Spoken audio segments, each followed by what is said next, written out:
Welcome to Guide Guru. We hope this video helps.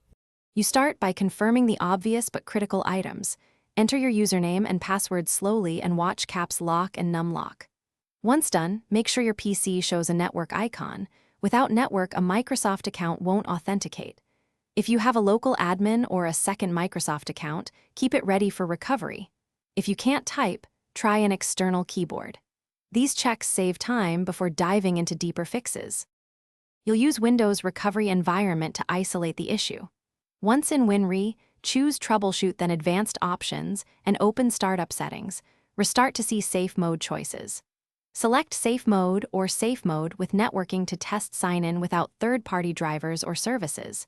If you can sign in there, it points to a driver, service, or startup app causing the block.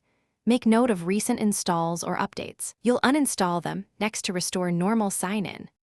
You now remove the cause and restore access.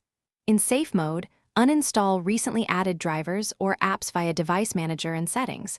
Once done, reboot normally to test sign-in. If that fails, run System Restore to a point before the problem. This often fixes registry or driver changes. If neither works, create a bootable USB and choose Reset with Keep My Files or a Repair Install. If you still can't sign in.